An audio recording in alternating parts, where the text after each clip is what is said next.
માનનીય વડાપ્રધાન શ્રી નરેન્દ્રભાઈ મોદીએ સોમનાથ સ્વાભિમાન પર્વની ઐતિહાસિક અને ભવ્યાતિભવ્ય શૌર્ય યાત્રામાં શિવ ભક્તોની વિરાટ જન્મેદનીનું અભિવાદન ઝીલ્યું.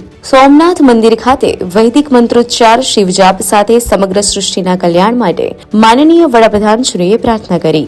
સોમનાથ સ્વાભિમાન પર્વ નિમિત્તે આયોજિત શૌર્ય સભાનું કર્યું સંબોધન. સોમનાથ સ્વાભિમાન પર્વની ઉજવણીના ભાગરૂપે આયોજિત ભવ્ય ડ્રોન શો અને આતશબાજી થકી સોમનાથના આકાશમાં શ્રદ્ધા, શૌર્ય, સંસ્કૃતિ અને સ્વાભિમાનનું સામર્થ્ય છવાયું. માનનીય વડાપ્રધાન શ્રી નરેન્દ્રભાઈ મોદીએ રાજકોટ ખાતે આયોજેલ કચ્છ સૌરાષ્ટ્ર ઝોનની વાઇબ્રન્ટ ગુજરાત રિજનલ કોન્ફરન્સના શુભારંભ અવસરે અમરેલી, ભાવનગર, જામનગર, કચ્છ, મોરબી, રાજકોટ અને સુરેન્દ્રનગર જિલ્લામાં કુલ 3,540 એકર વિસ્તારમાં 13 નવા સ્માર્ટ ઇન્ડસ્ટ્રીયલ એસ્ટેટના નિર્માણની જાહેરાત કરી. રાજકોટના નાગલપુર ખાતે નિર્મિત મેડિકલ ડિવાઇસ પાર્કનું કર્યું ઈ-લોકાર્પણ.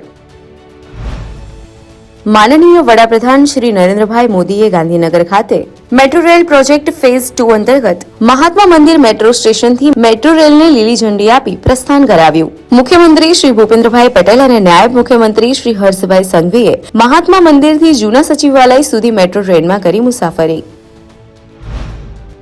માનનીય વડાપ્રધાન શ્રી નરેન્દ્રભાઈ મોદી જર્મનીના ચાન્સેલર શ્રી ફ્રેડરિક મેર્ઝે અમદાવાદ ખાતે ઐતિહાસિક સાબરમતી ગાંધી આશ્રમની મુલાકાત લીધી. માનનીય વડાપ્રધાન શ્રી નરેન્દ્રભાઈ મોદી અને જર્મનીના ચાન્સેલર ફ્રેડરિક મેર્ઝે ઇન્ટરનેશનલ કાઇટ ફેસ્ટિવલ 2026નો પ્રારંભ કરાવ્યો. આ અવસરે ખાસ તૈયાર કરવામાં આવેલી અમદાવાદની પોળ અને હવેલીની સ્થાપત્ય કલાની પ્રતિકૃતિ તેમજ હેરિટેજ વોલ્કવે પર થીમ આધારિત કાઇટ મ્યુઝિયમ નિહાળી બંને મહાનુભાવોએ પતંગના ઇતિહાસ, પ્રકારો અને અન્ય માહિતી વિશે જાણકારી મેળવી.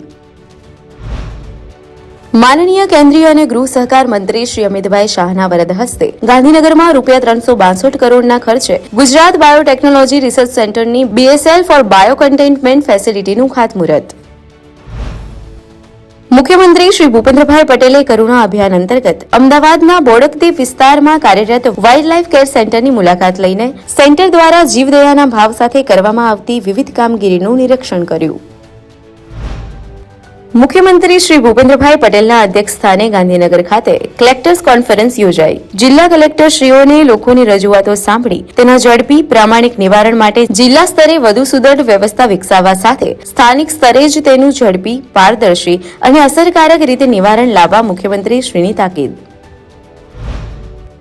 મુખ્યમંત્રી શ્રી ભૂપેન્દ્રભાઈ પટેલના વરદ હસ્તે ભાવનગર શહેરના લોકોની સુખાકારીમાં વધારો કરતા કુલ ₹156 કરોડના અનેકવિધ વિકાસ કામોના લોકાર્પણ અને ખાતમુહૂર્ત.